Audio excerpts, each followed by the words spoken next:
All right, let's jump right into a really challenging idea, one that comes from a specific Christian theological tradition. And it's all about the relationship between what feels good and what is good.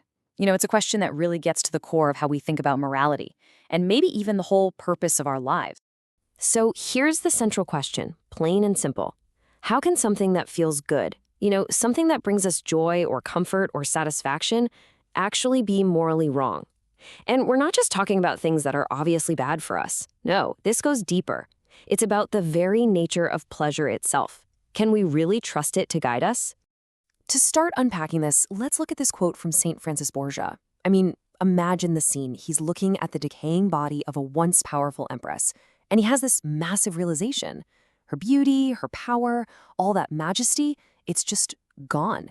And right then and there, he decides to completely change his life, to turn away from all the temporary glories of the world and focus on something eternal. This moment, this realization, it's pretty much the lens for everything we're about to talk about. So right away, this sets up the fundamental conflict we're going to be exploring. It's basically a choice between two opposing forces. On one side, you have the fleeting, sometimes deceptive pleasures of this world, and on the other, the pursuit of something eternal, something unchangeable, which, in this framework, is God. Okay, so this is the crucial point right here. In this worldview, whether something feels good to you, well, that's not really the most important moral question. The only thing that matters is its direction. Does this action, this pleasure, whatever it is, does it point you towards God or does it point you away from Him? How you feel about it, that's secondary. And this brings us to what's considered the ultimate moral catastrophe, mortal sin. Now, there's a Latin phrase for it, avertio ab incommutabili bono. It just means a turning away from the unchangeable good. And what's so interesting here is that the definition isn't about just breaking a rule. It's about a fundamental shift, a conscious choice to turn your back on the very source of all goodness. Okay, so if the whole point is to keep turning towards God, how does that actually play out in everyday life? What does that look like? Well, this framework gives a pretty clear answer. It's all about specific, concrete duties, especially within the family. This is where that abstract idea of rejecting worldly pleasure gets really practical. For children, the duties are laid out crystal clear. And what's really fascinating to me is that love isn't just described as a feeling. It's actually the number one obligation, a duty that comes second only to the love you owe to God. After that comes honor, obedience, and support. And it's all presented as part of this big, divinely ordered plan. All right, now what about the husband and father? Well, his role is directly tied to sacrifice and spiritual leadership. And this image of Christ carrying the cross, it's not just a random picture. It's a really powerful metaphor for the kind of self-sacrificing authority he's supposed to represent. And his duties are pretty profound. He's supposed to love his wife as himself, but it's even more than that. He's meant to be a means of her sanctification, which is just a way of saying he's supposed to help her grow in holiness.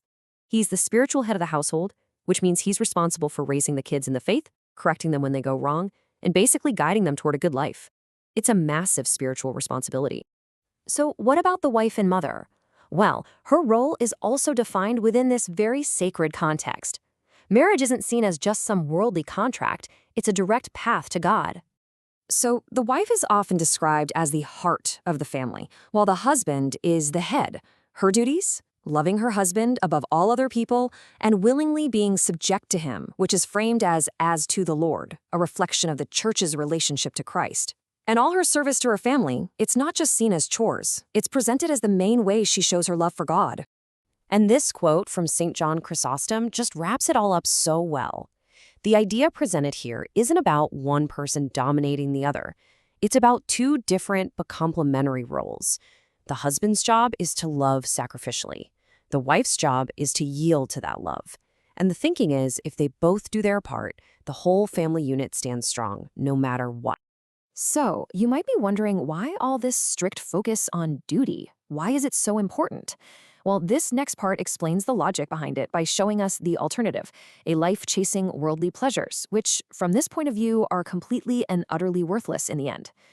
See, from this perspective, death is the ultimate moment of truth. It's when the curtain gets pulled back and all the things we chase in life, money, status, good looks, are shown for what they really are. And the language used is pretty harsh. Smoke, dung, and vanity. The point is, they offer zero comfort and have absolutely no value when you're facing eternity. And to really understand just how dangerous physical pleasure was seen to be, look at the extreme measures someone like St. Alphonsus Liguori took. I mean, he didn't just avoid pleasure, he actively waged war on it. He would apparently sprinkle his food with bitter juices just to make it taste bad, to kill off any enjoyment. And the battle didn't stop there.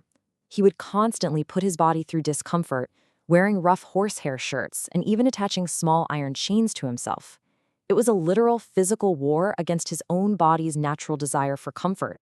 And he got even more extreme. He would practice self-flagellation so intensely that the walls would be sprinkled with blood. Now, the point here isn't to be sensational or to glorify this, but to show the deep, powerful conviction behind it, the belief that physical pleasure was a dangerous enemy that had to be defeated, no matter the cost, to save your soul. And this is the whole reason for that battle. This image, it shows the good death of a just man. The idea is that a life of duty, of detachment, of penance, it all leads to this moment, a peaceful death, surrounded by angels and saints, ready to get the eternal reward that you gave up all those worldly pleasures for. Which brings us to the ultimate stakes. Because in this moral framework, every single choice you make, every pleasure you either give into or reject, is all about preparing for one of two possible eternities. And this really lays out the stark contrast between those two paths. On one side, you have the just man. For him, death is a moment of joy, of consolation. But on the other side, you have the sinner who's attached to the world. And for him, everything becomes a source of pain. Think about that. Even things that are supposed to bring comfort, like the sacraments, feel like thorns because of a guilty conscience. This miserable worldling, as he's called, the person who lived for worldly pleasures, he experiences death as nothing but loss. Every single thing he owned, everything he was attached to, now becomes a source of torture because he has to leave it all behind. His heart is basically attached to things that are being violently ripped away from him, and all he sees ahead is the grave. But then, in complete contrast, you have the just man. He doesn't feel that pain. And why not? Simple. His heart was never attached to any of that stuff to begin with. Because he practiced detachment his whole life, he's free. He can leave the world behind with no regrets, seeing death not as the end, but as a joyful beginning, the moment he finally gets to meet God. So, when you boil it all down, this entire framework really forces us to face a fundamental question.